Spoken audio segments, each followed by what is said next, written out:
Hello, everyone. My name is Mara Lowry, and I'm a food systems designer at Community Food Lab. Last summer, we conducted a study of resilience and equity in North Carolina farmers markets, and I'm really looking forward to sharing what we learned and how it can be applied to food justice. I want to say a huge thank you to the NC State Sustainability Stewards for organizing the symposium and inviting me to speak about this work. I'm excited to share, and I'm also really looking forward to learning from the other speakers and events this week as well. Because this is asynchronous, that'll either be coming up or having already passed, depending on when you're watching this. Bottom line, farmers markets are powerful tools for food justice. In this presentation, I'll talk about why farmers markets matter for food justice and in this conversation in the first place, what's going on in North Carolina based on our study, and where we can go further, particularly around racial equity in farmers markets. I do want to share the definition of food justice that I like to use from La Via Campesina's Food Sovereignty: the right for all people to healthy and culturally appropriate food produced through ecologically sound and sustainable methods, and their right to define their own food and agriculture systems.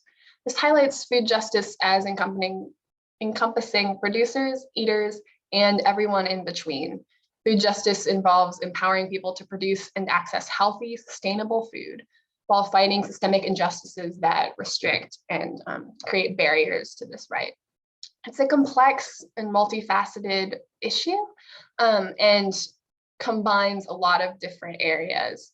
And local food systems and farmers markets within them can play an interesting piece of this work, which I'm looking forward to exploring today. As a brief introduction to Community Food Lab, we are a small food systems design and planning firm based in Raleigh.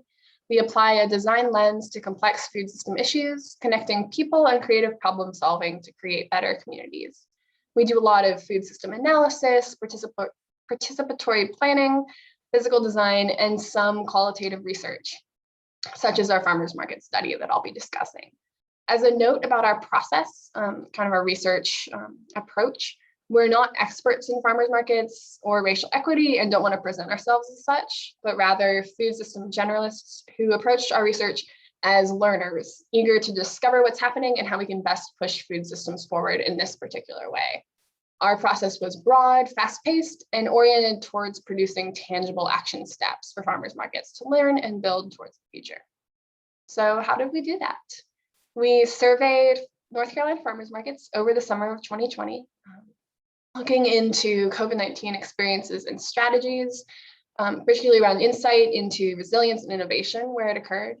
We also looked at approaches to racial equity and initiatives around food access to get a broad sense of where farmers markets are and where they can go. In response to our 20-question survey, we heard from 78 farmers markets around the state. This is probably about 45% of the state's farmers markets. It's actually difficult to get an exact count, partly because farmers markets are super varied in their structure, formality, and where they are. As you can see here, we heard from all across the state in urban and rural areas. A lot of farmers markets are clustered around Charlotte or the Triangle, but there's also a lot in rural counties. They also encompass a wide variety of economic tiers. These county designations, with 3 being kind of most economically stable and 1 being least, are from the North Carolina Chamber of Commerce. And as you can see, these farmers markets fall in a lot of these different places. So looking at them provides an interesting snapshot of the state as a whole. In addition to survey data, we also talked with advisors on food policy and racial equity in farmers markets. In particular, as a white-led organization, this was important to emphasize accountability on our part, make sure that we were hearing from, in particular, Black voices as we talked about some of these issues. To highlight a couple organizations, North Carolina Alliance for Health does a lot of state-level food advocacy, a lot with health and access to food. NC State Extension and the Rural Advancement Foundation International do a lot of direct work with farmers markets in the state. We talked to several Black farms with experience in farmers markets in North Carolina.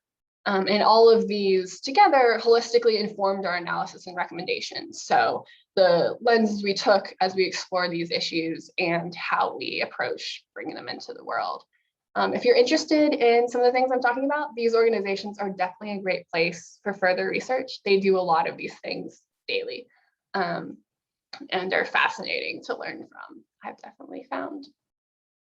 So why did we look into farmers markets, and why did we look into them now? As you probably are aware, COVID has had a profound impact on everything, and that includes our food systems. Supply chains were disrupted immediately, with food shortages and food waste as restaurants closed, production facilities paused, food couldn't get from A to B in the same way. And this disruption showed fragility in many of our current approaches to the way we get food to where it needs to be and our food system as a whole. And it revealed needs and opportunities for change. It had been around for a while, but were thrown into focus. Some of this came in the form of increased food insecurity for a lot of people, but also a growing interest in local food. Direct-to-consumer farms and food systems and kind of these local and regional systems are often more resilient to some of these bigger systemic shocks with fewer pieces or just more direct access, making quick changes and adaptation easier. And also people just wanted to support their communities, farmers and producers locally. And when we think about local food movements, regional food systems, and who they are, farmers markets are a super visible piece of those food systems. They were central to a lot of this demand, with increased lines at farmers markets as supermarkets were considered unsafe. And while they are not the largest piece of our agriculture economy, they do provide billions of dollars annually to farms across the country. So they are economically impactful and also just this kind of symbolic piece of all of these conversations. So by looking further into them, we hope that we can take advantage of some of these opportunities presented through the COVID crisis, like ways to change and learn to build a more resilient and equitable food system in this one small way. Because at their best, farmers markets are system builders. They connect farmers, producers to consumers and community organizations, creating a hub for these food system connections. And by facilitating this, they can increase food access, support regional food economies, and build community networks. All of these relationships can be used to further food justice, giving producers and consumers more control over what they grow and what they eat, expanding access to healthy food for marginalized communities, and facilitating networks that can organize around injustice in food. Of course, this is at their best. And there's a lot that must go into creating a resilient and impactful farmers market. So what's happening in North Carolina? How are farmers markets doing? This is where I'll go into some of those statistics and big patterns we found in our study. Markets have adapted and innovated through COVID, for sure. Overall, interestingly, most farmers markets did estimate having greater sales in 2020 versus 2019. These were kind of mid-season estimates, so not exact end of season numbers, but they noticed an increase in people buying more food from farmers markets at the same time as an overall decrease in visitors, with number restrictions and larger shifts making fewer people come, but the people who came bought a lot more of their food from farmers markets. All of these changes increase demand and logistical hurdles for farmers markets. As you can see, a smaller proportion of each of these stayed the same. Most farmers markets experienced a change because of all of these, making it a stressful year, even if there were some successes. But managers recognize these changes, increase in interest in shopping local and supporting local businesses and local farmers, and the importance of these farmers markets as infrastructure for farmers. Vendors applying all at once because other ways of selling had shut down. And farmers markets are this directly accessible piece of a resilient food system. As a quick note, quotes in this presentation are anonymous, but are all from either survey responses or advisor conversations. Just wanted to keep that privacy, so there won't be direct sources, but no, it's all from there. A huge pattern in a lot of the adaptation and success in that was the existence of networks of support and building relationships through these crises.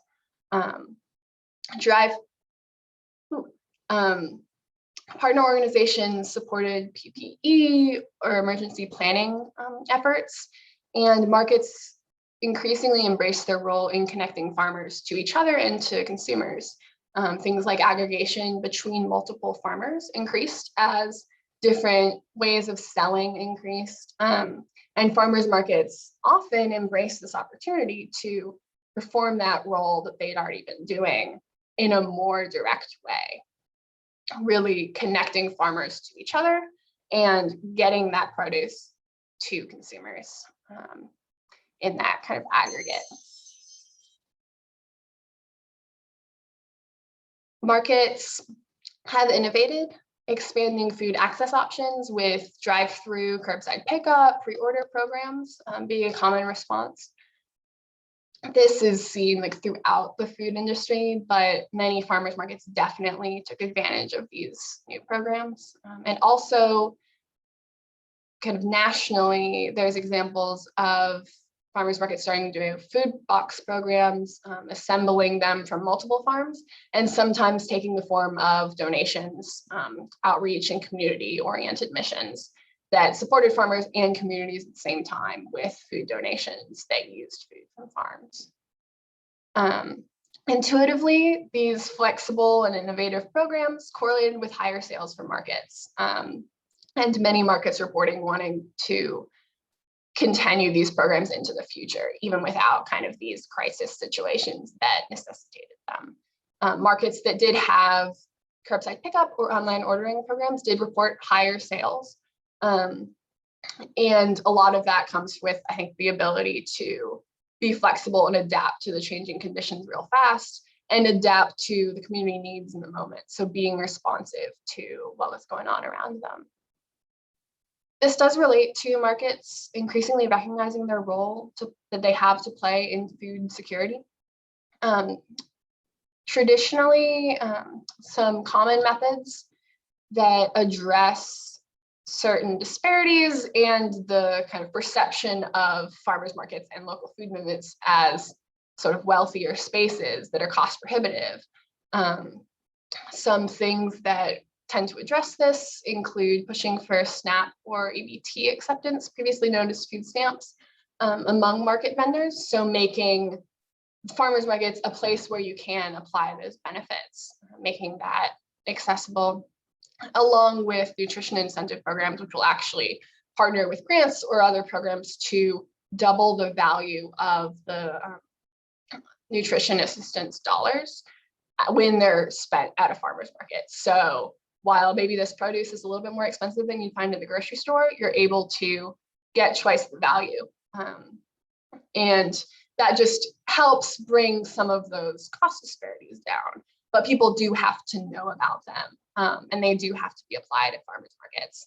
The North Carolina rates for this, as you can see in the charts, are pretty similar to the national ones. There's definitely room for growth here. And other avenues of increasing food access through farmers markets. This is just one of many. But through COVID, we definitely heard from farmers markets that they are recognizing their role to play here more and more. STAT business increasing overall. This definitely was reflected in national studies as well, one from the Farmers Market Association, that just people coming and having SNAP business was in this one case 4 times what it has been, and markets recognizing the increased need for outreach and letting people know that these programs exist in the first place, which can often be a barrier to them being effective if people just don't know that they're there. In addition, other initiatives such as kind of expanding community connections, partnerships with food pantries or other organizations that can get people food in new ways and just overall welcome people to the market. Through all of this, one thing to really emphasize is that context matters. The strategies for resilience, for food access, for equity that best serve one market and one community will be super different in another farmer's market in a different community. As a quick, just kind of contrast, the North Carolina State Farmers Market in Raleigh, right near Centennial Campus actually, is a year-round, permanent, everyday, tons of vendors, government-sponsored market with a lot of infrastructure and support. It's an institution. And we can compare that to a smaller farmers market, such as in Kannapolis, North Carolina, that's more rural, kind of pop-up structure. It's been around for a while, but there's a smaller number of vendors, and it's maybe once a week or only in a particular season. So the context here are really different. The amount of larger support, whether through government or through community, can be different in different contexts. And just the strategies that will work in one place do need to be contextualized. We need to recognize that in a lot of these conversations. To kind of highlight this, in our study, we heard from a wide range of market size, with numbers of vendors ranging from 1 to over 100. The average was about 25. There's a lot of variance there. A range in organizational structure, which could impact if you're a nonprofit, maybe you're independent and don't have too many connections, or you're partnered with some other community organizations and can do work in that way, or government sponsored, where you have this larger backing of government systems that may make things like SNAP or double bucks programs a little bit easier.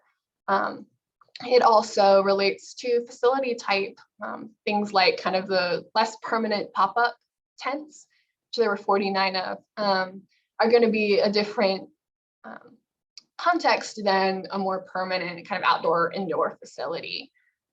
Market size and the organizational structure in particular correlated with sales, with large markets tending to see a decrease in sales. We think some of this is just because when you have more vendors and more of an institution, it's a lot harder to shift and be flexible real fast, where smaller markets were able to adapt more quickly just because there's fewer moving parts. It makes it easier to change. And government-sponsored markets were also more likely to see an increase in sales. We think some of that comes from that kind of larger support network conversation, though there's a lot of factors that could be at play there. So all of this to say, when we talk about food assistance or food justice overall measures in farmers markets, the best solutions do have to come from and work with the context of a particular community. One thing that we talk about here isn't going to work for everybody. And the biggest thing is to listen and recognize the role they can play in any particular system. And this goes directly into the fact that no matter where they are, farmers markets do need to do more to directly challenge structural racism. A lot of food justice efforts we've seen in markets have taken a colorblind approach, focusing on food access initiatives without explicitly addressing systemic racism as a piece. This really does nothing about general perceptions of markets as white spaces or structural racism in American agriculture as a whole. I don't have a ton of time to go into this, but definitely check out Savvy Warren's presentation on Friday on Black food sovereignty. I'm sure she'll explore this in a lot more detail, but just systemic Black land loss recently, as well as just systemic barriers to entry into a lot of these economies, and farming make these disparities that we see in a lot of places in the US and the world really come to a head in our agriculture system and our food systems. We definitely heard and saw in the data that farmers markets and local food movements need to face this head on and really address their ability to shape food communities. They have a lot of power there and can do more. One quote from an advisor, I think sums it up pretty well. There must be a power shift. White farmers and markets must reckon with the past and increase accountability in the present. The connections a market creates and their impact are really dependent on the community of vendors, leaders, and eaters that surround it. This makes representation and empowerment of Black, Indigenous, and people of color really crucial in any market if they want to address social justice. It's a conversation that needs to be had and reckoned with and worked on consistently in any of these conversations.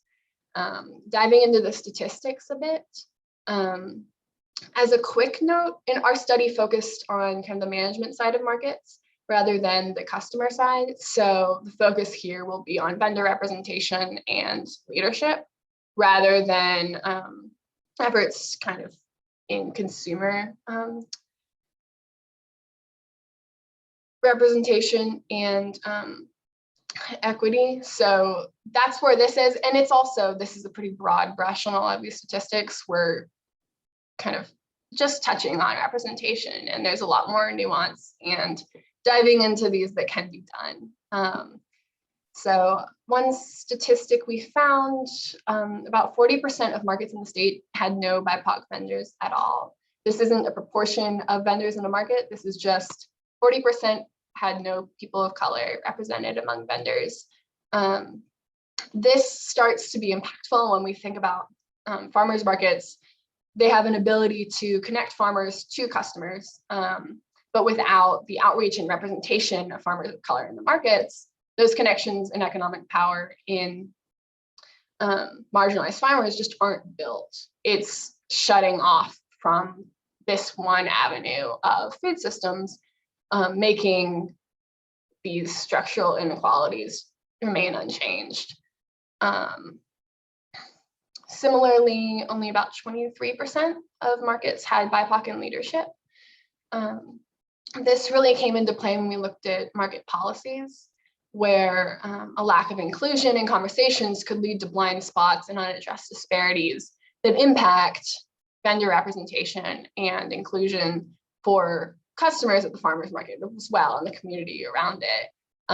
In advisor conversations, we learned that things like detailed rule books can imply scrutinization and lack transparency, or be enforced unequally, making BIPOC vendors less likely to even apply or be admitted. And then once admitted, the culture around the farmers market can either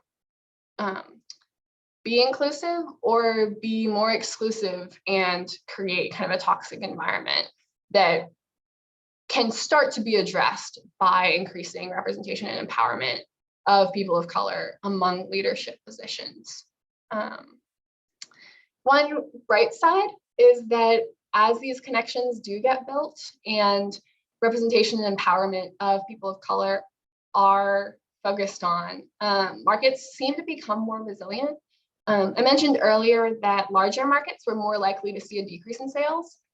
They're also likely to be representative, probably a rule of numbers thing, but even with larger markets more likely to see lower sales, the larger markets that did have fuller representation were still likely to see greater sales. Markets with BIPOC in leadership or as vendors saw higher sales than markets as a whole. It really just drives home this idea that for farmers markets to be a creator of resilient, shock-proof, equitable food systems, they must find ways to welcome and provide value and community for BIPOC as customers and as vendors.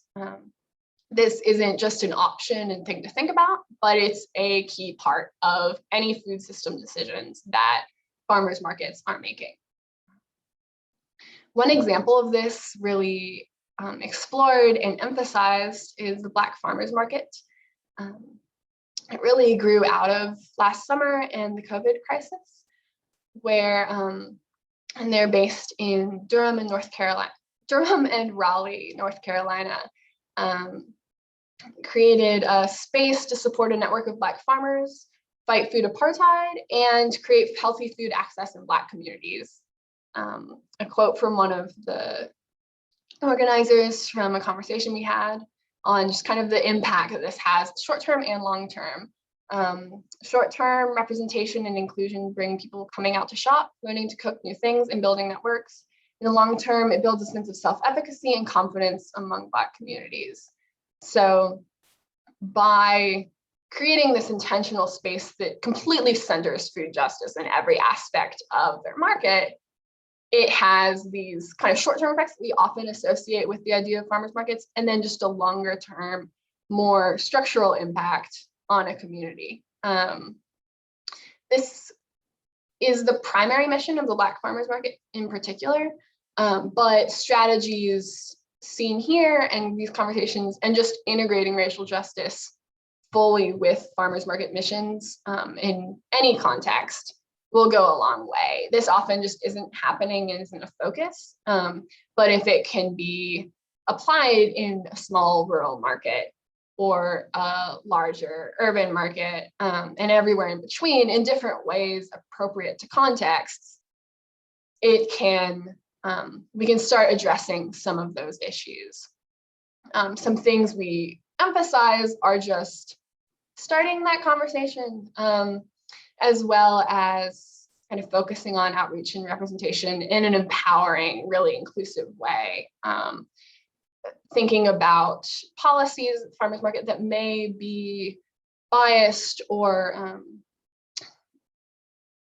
pushing disparities, and when possible, investing in kind of some of that racial equity education. There's a lot of different ways to go about this, and one thing we just noticed that a lot of it is starting the conversation here. Because farmers markets are system builders, to return to that. They connect, provide, and create spaces that can increase fresh food access, support these regional economies, and build community relationships and networks. There's a lot of power in that, and a lot of hope and awesome innovative things happening in farmers markets, especially this past year. But we do have to be intentional about the systems we're building through COVID and beyond. We need to ensure that justice goals are centered in organizational values, leadership, and decision-making, so that the healthy food access, economic support, and community relationships are built in a way that resists injustice happening in our food system, builds a more empowering and just equitable food system for everybody. If you're interested in more of this, definitely check out our full report. It's aimed primarily at farmers market managers, but goes a lot more into detail, especially on the statistics of a lot of these conversations. Definitely check out the organizations and initiatives mentioned. They're doing a lot of this work every day and are super informative and inspiring in a lot of ways. And don't hesitate to reach out to me. I've really enjoyed diving into this space over the past year or so, and hope that you can take some of this into your interactions with farmers markets, local food movements, and whatever work you do in the food system and beyond. Thank you so much.